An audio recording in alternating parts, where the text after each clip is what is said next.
നിധിയാസ് ഫുഡ്സിലേക്ക് ഏവർക്കും സ്വാഗതം. ഇന്നൊരു അടിപൊളി കടലക്കറിയായിട്ടാണ് ഞാൻ വന്നിട്ടുള്ളത്. അപ്പത്തിനും പുട്ടിനും ഇടിയപ്പത്തിനും ചപ്പാത്തിക്കുമൊക്കെ കൂടെ കഴിക്കാൻ പറ്റിയ നല്ലൊരു കറിയാണിത്. വീഡിയോയിലോട്ട് പോകുന്നതിന് മുന്നേ എൻ്റെ ചാനൽ ആദ്യമായിട്ടാണ് കാണുന്നതെങ്കിൽ ഒന്ന് സബ്സ്ക്രൈബ് ചെയ്തേക്കണേ. കറി ഉണ്ടാക്കുന്നതിന് വേണ്ടി 1 കപ്പ് കടല 6 മണിക്കൂർ വെള്ളത്തിൽ കുതിർത്ത് എടുത്ത് വച്ചിട്ടുണ്ട്. ഇത് നല്ലതുപോലെ കഴുകി വെള്ളമൊക്കെ കളഞ്ഞിട്ടാണ് വച്ചിട്ടുള്ളത്. ഇതിന് കുക്ക് ചെയ്യുന്നതിന് വേണ്ടി ഒരു പ്രഷർ കുക്കറിലേക്ക് മാറ്റി കൊടുക്കാം. ഇനി ഇതിലേക്ക് 2 മീഡിയം സൈസിലുള്ള സവോള സ്ലൈസ് ചെയ്തതും 2 ടേബിൾ സ്പൂൺ ഇഞ്ചി വെളുത്തുള്ളി ചതച്ചതും 3 പച്ചമുളക് നെടുകെ കീറിയതും ഇട്ട് കൊടുക്കാം. ശേഷം 2 പട്ട, 4 ഗ്രാമ്പു, 2 ഏലക്ക എന്നിവ കൂടി ചേർത്ത് കൊടുത്ത് ആവശ്യത്തിന് ഉപ്പും ചേർത്ത് വേവാൻ ആവശ്യമായ വെള്ളവും ഒഴിച്ചു കൊടുക്കാം. വെള്ളം ഒഴിച്ചു കൊടുക്കുമ്പോൾ കടലയുടെ മേളിൽ വെള്ളം നിൽക്കാൻ പാകത്തിന് വെള്ളം ഒഴിച്ചു കൊടുക്കണം. ഇനി ഒരു 1/4 ടീസ്പൂൺ മഞ്ഞൾപ്പൊടി കൂടി ഇട്ട് കൊടുത്ത് ഇതൊന്ന് അടച്ച് വെച്ച് 5 വിസിൽ വരുന്നത് വരെ കുക്ക് ചെയ്തെടുക്കാം.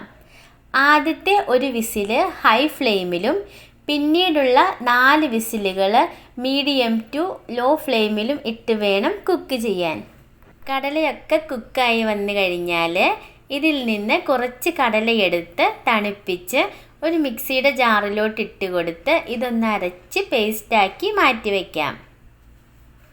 കറി തയ്യാറാക്കുന്നതിന് വേണ്ടി ഞാനിവിടെ ഒരു ചട്ടി ചൂടാവാൻ വച്ചിട്ടുണ്ട്. ചൂടായി കഴിയുമ്പോൾ അതിലേക്ക് 2 ടേബിൾ സ്പൂൺ വെളിച്ചെണ്ണ ഒഴിച്ച് കൊടുക്കാം. എണ്ണ ചൂടായി വന്നാൽ 1/2 ടീസ്പൂൺ കടുകിട്ട് കൊടുക്കാം. കടുക് പൊട്ടി വന്നതിന് ശേഷം 2 വറ്റൽ മുളകും കുറച്ച് കറിവേപ്പില കൂടി ചേർത്ത് ഒന്ന് വഴറ്റി കൊടുക്കാം. ഇനി ഫ്ലെയിം ഏറ്റവും കുറച്ച് ലോ ഫ്ലെയിമിൽ വച്ചതിന് ശേഷം ഇതിലേക്ക് 3 ടേബിൾ സ്പൂൺ മല്ലിപ്പൊടി, 1 ടേബിൾ സ്പൂൺ മുളക് പൊടി, 1/4 ടീസ്പൂൺ മഞ്ഞൾപ്പൊടി, 1 ടീസ്പൂൺ ഗരം മസാല ഇവ ഇട്ട് കൊടുത്ത് നല്ലതുപോലെ പൊടികളൊക്കെ ഒന്ന് ചൂടാക്കിയെടുക്കാം. പൊടികളൊക്കെ ചൂടായി വന്നിട്ടുണ്ട്. ഇനി ഇതിലേക്ക് നമ്മൾ വേവിച്ച് വച്ചിരിക്കുന്ന കടല ചേർത്ത് നല്ലതുപോലെ ഒന്ന് ഇളക്കി യോജിപ്പിച്ച് കൊടുക്കാം. ശേഷം നമ്മൾ അരച്ച് വെച്ചിരുന്ന കടലയുടെ പേസ്റ്റ് കൂടി ചേർത്ത് ഒന്നുകൂടി എല്ലാം നല്ലതുപോലെ ഒന്ന് ഇളക്കി യോജിപ്പിച്ചെടുക്കാം. ഇനി ഇത് ഹൈ ഫ്ലെയിമിലോട്ട് മാറ്റി നല്ലതുപോലെ ഒന്ന് തിളപ്പിച്ചെടുക്കാം. നമുക്ക് എത്ര ചാറ് ആവശ്യമാണോ അത്ര വരെ ഇതൊന്ന് വെള്ളം വറ്റിച്ചെടുക്കാം. ഇപ്പോൾ കറി നല്ലതുപോലെ തിളച്ച് ചാറൊക്കെ കുറുകി വന്നിട്ടുണ്ട്.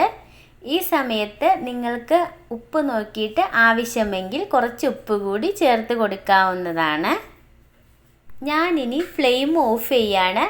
എനിക്ക് ഇത്രയും ചാറ് ആവശ്യമുള്ളത് കൊണ്ട് ഞാൻ ഇത്രയും വെള്ളം വറ്റിക്കുന്നുള്ളൂ. നിങ്ങൾക്ക് വേണമെങ്കിൽ ഇതിലും കൂടുതൽ വറ്റിച്ചെടുക്കാവുന്നതാണ്. അപ്പോൾ നല്ല ടേസ്റ്റി ആയിട്ടുള്ളതും എളുപ്പത്തിൽ ഉണ്ടാക്കാൻ പറ്റിയതുമായിട്ടുള്ള കടലക്കറിയാണ്. ഇഷ്ടപ്പെട്ടാൽ എല്ലാവരും ട്രൈ ചെയ്ത് നോക്കണം. നിങ്ങളുടെ ഫ്രണ്ട്സിനൊക്കെ ഷെയർ ചെയ്ത് കൊടുക്കണം. നിങ്ങളുടെ അഭിപ്രായങ്ങൾ കമൻറ്റ് ബോക്സിലൂടെ അറിയിക്കാവുന്നതുമാണ്. Thanks for watching.